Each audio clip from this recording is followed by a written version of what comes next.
Pentagon recommends sending 400 additional U.S. troops to Iraq. Joining us on 710 KURV for reaction to this White House action, decorated U.S. military veteran, combined 22 years of experience in the Army and Navy, 15 years leading Army Special Operations, among a long list of credits. For Jason Beardsley, joining us on the Valley's Morning News. Jason, welcome to the show. Is this an example of a proper response to the ISIS problem, or is this just mission creep into something that we shouldn't involve ourselves in?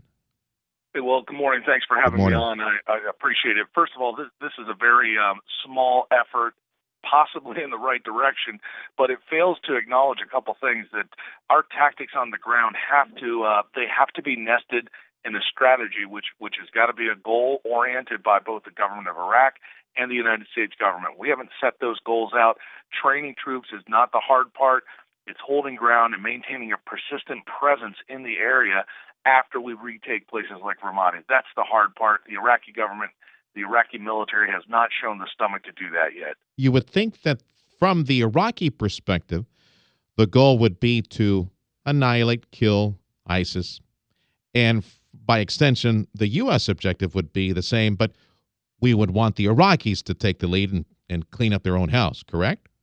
It is clear, based on the president's words, that yes, he's looking for the Iraqis to take the lead in this. It's one of the reasons we're kind of setting back in this. We want the Iraqis to want to retake the territory. But it's a complex problem. You're dealing with the government of Iraq, which has got a lot of Shia influence, and then in the Anbar province, what we're talking about, where Ramadi, west of Baghdad, and Tikrit north of Baghdad, you have a lot of Sunnis, and sometimes, frankly, the tribal leaders are going to feel a little bit safer with a group that's going to defend them against what they perceive to be the heavy hand of a Shia government influenced by Iran.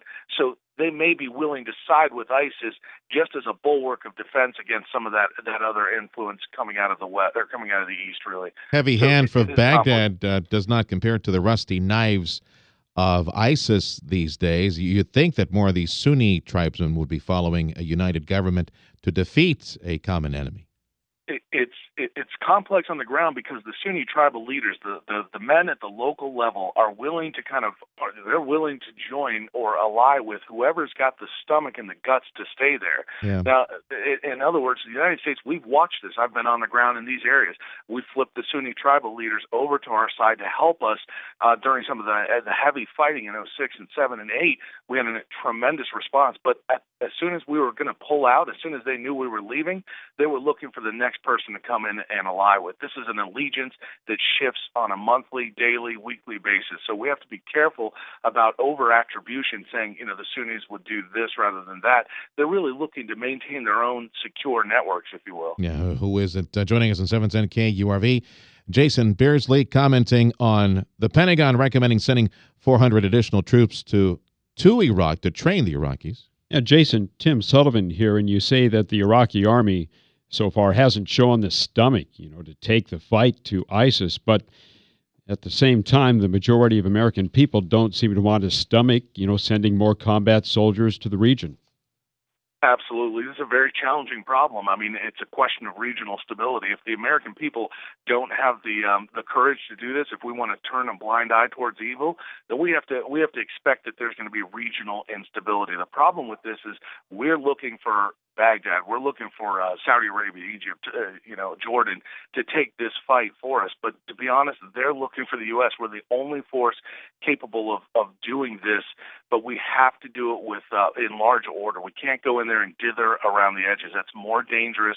Soldiers like me, we just need clear-cut goals. We need a defendable policy. We need a policy that says that this is what we're trying to do, whether it's cut off ISIS, separate them from themselves, or maintain ground inside those lines of communication between one camp and another camp. We can do that all day long, but someone has to define what are we trying to do, what are we trying to accomplish. Rather than that, we see the president who's sitting back waiting for Baghdad to take the lead in this. That's the wrong way to do that. It's more dangerous for our troops. Well, he's acting on the polling information regarding what the majority of Americans want, I guess. But going back to the decision to send more advisors and setting up a new base there, does Does Congress have a say in this? Doesn't Congress get to vote on this? Not that they would oppose it or anything, but still, shouldn't there be a debate over this? Congress has a role to fund or not fund these operations. The budgeting of this has been messy for years. They've done it in different mechanisms, other contingency funds right now. It's not in the baseline budget, and that's where Congress gets its largest, voice in this.